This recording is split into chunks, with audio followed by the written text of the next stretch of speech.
Hey guys, ForTheAfro Reviews here, and today I'm going to be reviewing Chapter 898 and 899 of One Piece. I apologize for missing last week's chapter review. Had midterms and a couple other things going on in my life that kind of just took up a lot of time. So I didn't have time to make a review. I also missed a couple other series. I plan to do a few double reviews to make up for that, so yeah, be looking forward to that. Anyway, to get into the first of today's chapters, on the cover page, we have Road, who is the navigator of the new giant pirates. He was mentioned in the Elebath flashback along with an ex-member that's shown on the cover page for 899, so they were born on the same day as Loki, is basically the only thing we really know about them besides their names and what we see on these cover pages.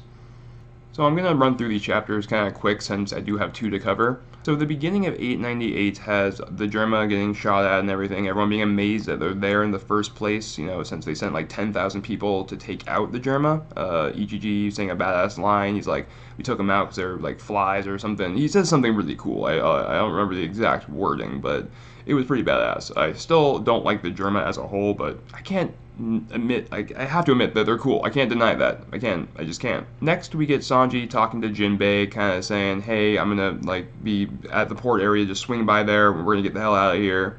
Then we cut to him kind of kicking through a bunch of the Big Mom pirates, which is cool to see. I always like seeing Sanji kick stuff, for sure, always a plus. Then we get one of the most important parts of this chapter, in my opinion. Brule reveals to everyone, really loudly, kind of like killing morale, if you ask me, that, hey, Katakuri was beat by Luffy. He wasn't, tricked. He didn't escape him. He's not just in the mirror world right now. No, he was straight up beat in a fight by Straw Hat Luffy. And everyone's in disbelief and awe, rightfully so. Katakuri's a badass. I would be pretty surprised, too, if I was them to be real here. So, in the shock, Oven goes to strike Luffy, and this is when we start seeing the Germa show off what they got. Ichiji does this insane attack. It's like, I thought he would have something to do with explosions, because we saw a little panel of them when they were kids, and I think Ichiji had an explosion, but this looks like a straight up laser, kind of like a thick version of Kizaru's laser, and I'm assuming it's red instead of yellow. But, kind of like laser photon, I don't know what he's got going on here, maybe some kind of intense heat. That causes explosions, because we know Kizaru's lasers do cause explosions, so maybe he has a little bit of both going on. But that's Ichiji's power basically, and he wrecks Oven. I'm surprised Oven is still going at this point, because we see him later in the chapter, Oven getting up and talking, which doesn't seem very realistic since he has a giant hole in him right now. I know obviously damage in One Piece realistic, whatever, but this is a pretty big hole. These are some fat lasers, guys. Anyway, getting on to the other Vinsmokes, we move on. Sanji's trying to, escape and everything, and then Yuen comes again with his giant ball thing, and Yanji just crushes it. Just completely, I think with just his, hand. We don't really see what crushes the ball exactly, but we see, Yanji in, a pose, with his hand up, so I'm thinking that he, just crushed it with his, just grip power, which is pretty badass. If he didn't use his arms, he just used his hand. That's a lot of grip power there. And then we see that his abilities winch green. We already knew his title, but his arm is actually a winch. He's kind of mechanical rather than. I feel like everyone else has kind of biological modifications, but Yanji doesn't seem to be that way. It seems to be that he is all mechanical here, or not all mechanical, but all his enhancements are mechanically related. Yeah, you get what I'm saying. He's swinging around Yuen, and Sanji continues to escape, but he's getting shot at, and he's actually not fast enough, which I was pretty salty about. I've been saying this for the last couple reviews for a while, but Sanji's kind of getting shit on right now, I realize he's going to get a moment, he's going to get some time to shine and everything, and he does even in 899 even. I have good things to say about that. But in general, in this chapter, again, all he's doing is getting rescued by the Germa, who, he's supposed to be shown as being at least on equal terms with because of, him not being a failure like he's perceived to be by his dad. But his brothers are just saving his ass as if he was a failure or something at this point. But that's neither here nor there. It's just a little nitpicky stuff I have. It's just to show off Germa. Oda wants to show off Germa, so I'm okay with it. It's whatever. Nietzsche comes through with his lightning speed, I guess, because he's faster than Sanji, so he must be tapping into lightning or something. He's zipping around, you know, and he's cutting people with a lightning sword and shocking them. He's doing some pretty badass stuff. Nietzsche is my least favorite. Actually, it's hard to say. I really don't like Nietzsche or Yanji, but Nietzsche's the biggest asshole, so I really don't, I really don't like him. But it's okay, because next we see Reiju in a very seductive pose, blowing out poison and whatnot with her pink hornet attack. And so with Reiju, we actually see the least. You know, we see that she can blow poison, but like that's pretty much it. Like with everyone else, we saw like an extent of their abilities and something that like we wouldn't have expected per se. Like who would have thought that Ichiji like how his lasers function exactly? Like that is some crazy stuff, guys. That was some big ass lasers, and I was expecting more like explosion-y kind of powers, but this was straight up lasers. And after the Germa have shown off and, you know, done all their cool stuff that we love to see, Sanji and Luffy are flying through the air and about to arrive at the Sunny. They're like flying by the Germa base and they're like right there. So that's where 898 ends. Really quick recap for you guys. It was a really quick chapter with a lot of two-page spreads and a lot of action. So as far as reviews go, it probably would have been a really easier one to make. But again, my week was just really packed, so I didn't have time to do that. Kind of glad that that happened last week though, because it's easier to make a two-part review when one chapter is really straightforward. For 899, we see on the cover page the new giant pirate's cook, Goldberg. He was also mentioned the same chapter as Road, being born on the same day as Loki, or in the same time frame, maybe not the same day, but they were all being celebrated at the same time. And his shield, it looks like it's a homie, almost, or it's like a devil fruit imbued in an item, because it has a face, you know? Since the arc, we're in Whole Cake, you know, like the arc has a lot of homies in it, my mind immediately goes to homie, but since, you know, I'm not sure how likely it is that that giant specifically has been to Totland, like, it's probably like a devil fruit and something. Either way, I think it's going to be a really cool, like, unless it's just like, you know, painted on there or something. It just looks really realistic, which would be a letdown. I hope his shield eats stuff or something. That'd be a cool ability for Cook. So 899 begins with Perospero and Mount Dior talking via Denden Mushi. Perospero is finally getting treated since his arm got, you know, blown off, and he's had a candy arm this whole time, and he like hadn't stopped to get it treated for all these hours, which is, you know, terrible for a wound.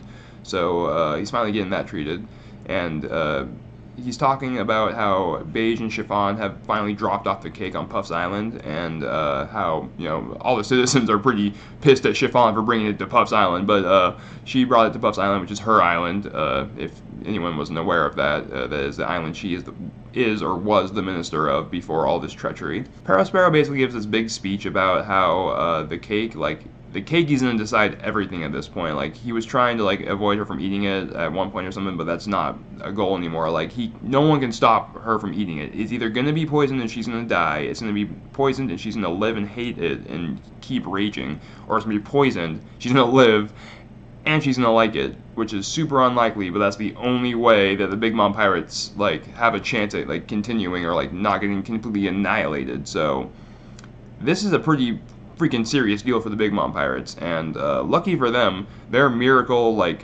situation, it's the exact situation that's going on right now. Like, Sanji made a great cake and was like, no one put any poison in this cake. I swear to God, this cake has, like, I'm a chef, this is my principles, don't touch my cooking. So works out for them, but I'm interested to see what happens when she actually eats the cake, you know, like, maybe she'll, like, not a rage, but maybe she'll, like, go into, like, a blind, like, pursuit of Sanji, be like, who made this cake? I will do anything to find this, and then just, like, starts destroying more stuff, who knows? Oh, this is crazy, but, it looks like the arc's wrapping up, so I don't expect, you know, it to be drawn out like that, but you guys get what I'm saying. Some crazy stuff could happen when the cake is eaten. And back on Whole Cake, Mount Dior asks, hey, where did Morgan and Sissy go? And someone, we don't really see who, just says, oh, they already left the island.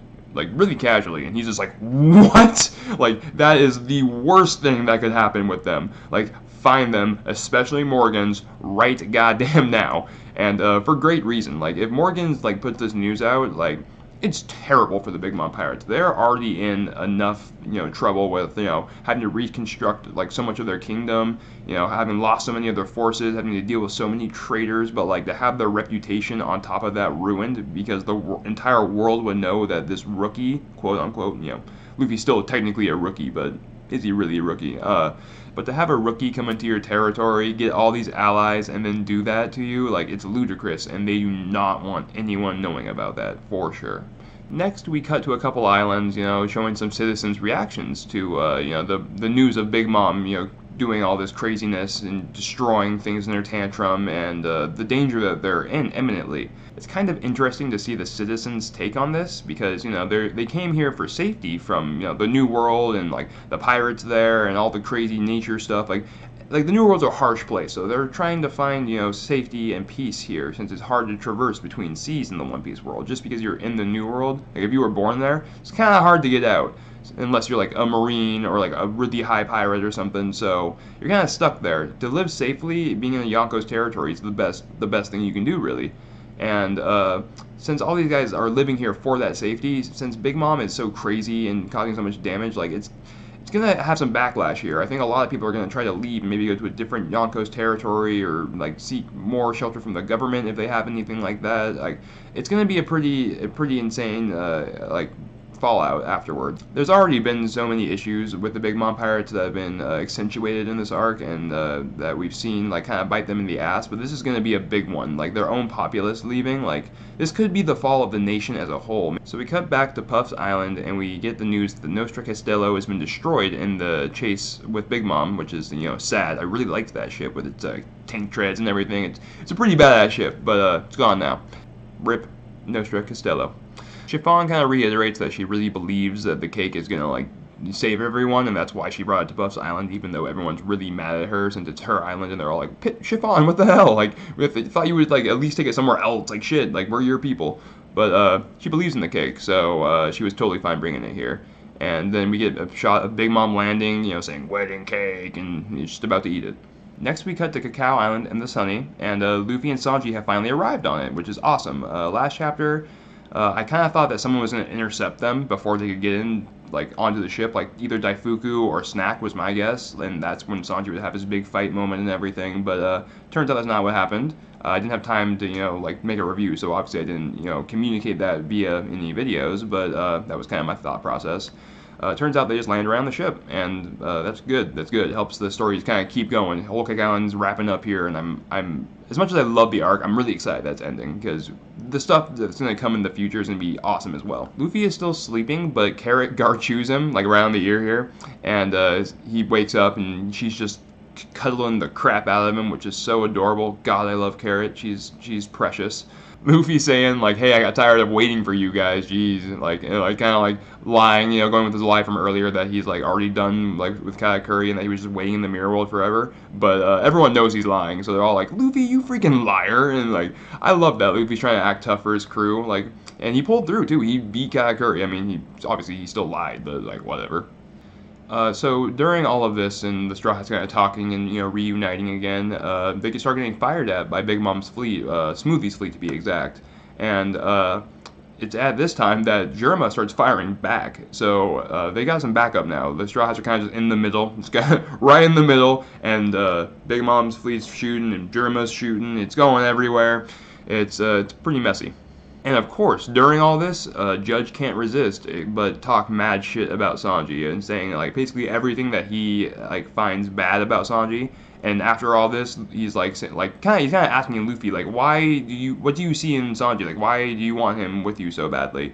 And Luffy just kind of like says, thanks, and like waves goodbye, like doesn't answer him at all. And then he kind of looks to Sanji and everyone as they're sailing away, and Judge is obviously pissed that he just got completely ignored. And Luffy's like, why was he mentioning everything that was good about you? Like, how weird of him. Like, which is, God, it's so pure. Like, of course, everything that Judge hates is what Luffy loves. So he just, in Luffy's mind, the Judge was just saying random nice stuff about Sanji for no reason. He's like, alright, dude, we gotta get out of here, though, so thank you, bye. And Jinbei shares this mentality that I have of just enjoying just this back and forth that Luffy had with Judge. He's just laughing, saying how he thinks that they're the best. But to interrupt this happy moment, the other half of the Big Mom Pirates fleet is coming from the other side to like pincer the Straw Hats. And who notices this? Carrot. Carrot in her lookout position. So I want to take a moment to point that out. Pretty much whenever we see Carrot on the ship, just like, chilling, like, not whenever, I'm exaggerating a little bit. A lot of the time we see Carrot on the ship, though, she's on, like, the lookout. Not even in, like, the actual thing, she's just on top of it, being the lookout. And, I 100% subscribe to the, like, thought that she's going to join the crew as the lookout, and like that's one of the only things I think the crew still needs. So there you go. That just throwing it out there. There she is again, almost like Oda's kind of like throwing it in our faces, like, hey, here you go, spoon feeding this to you guys. Carrot, lookout, Straw Hat, believe it. So, with the Straw Hats being surrounded, they're getting shot at a bunch. They're in the range of the other fleet because they're all paddle ships, actually, and they're like closing the distance faster than Nami would have thought they would have. And then on top of that, they're also in range for Daifuku's genie, who comes to attack Carrot on the lookout, actually. And Sanji just blocks the crap out of that genie. And the genie's way bigger than it was like in the past. Like, it looks huge right now. And Sanji blocks it like no problem. He may have like kind of like a strained expression on his face, but it's not. I don't think he's struggling. I think he's just like he's putting effort into his kick because it's a giant genie, you know. So for once, Sanji gets a good moment, and he isn't shit on immediately afterwards. So big points for me. Jinbei actually says, so this is it. Like, he kind of resigns his fate almost. Like, he's almost like, okay, well, crap. There's no escaping this. There's really strong pirates on all these ships. They're surrounding us on every angle. We got help from Germa. We got this far, but this is as far as we go. And it's at this moment that Watazume just jumps out of the middle of the ocean, you know, just and it's pretty great. It's pretty fantastic. Like, this genuine surprise that Jinbei has, because it's not just Watazume, it's also the rest of his crew that helped, you know, already earlier in the arc get rid of the territorial sea slugs. That is the only reason the Straw Hats have survived for this long. So on top of that, they're also the reason now that they're probably going to be able to escape. They're breaking the formation of the fleet. Watazume is causing huge waves because, you know, he's insanely big. This chapter really served as a very, very intricate setup chapter. Like, a lot of different stuff was going on in this chapter, and all of it set up for the next chapter in the post-Whole Cake Island arc really well. Like, maybe not the post-Whole Cake Island arc, but the post-Whole Cake Island, you know, chapters, you know, like the around the world ones we get. Because now we know that Morgans is getting away, or he's at least attempting to get away. I'm pretty sure he's going to get off the island, but there's always a chance that, you know, a Big Mom pirate will get to him before he escapes the territory completely. But I'm fairly confident that the news is going to get out to the world about, you know, everything, and hopefully Morgans didn't leave before he heard that Luffy beat Katakuri, because if that gets out, the undefeated 1,057,000,000 man, like, getting beat by Luffy, that's huge. That's huge. On top of everything they already did, like, nuts, man, nuts. Do you guys remember when this was supposed to be a covert mission? I do. Totally didn't happen, obviously. So that's pretty much it for this double review. I ran through it kind of as quick as I could, just you know, just kind of brushed over the key moments. A lot of cool Germa stuff in 898, and a lot of good setup in 899 for the big chapter 900 next week, guys. We get a color page next week too, according to Yonko Productions, so that's gonna be cool. I'm super excited, and I'm super excited to congratulate Oda on 900 chapters, guys. 900, that's a lot.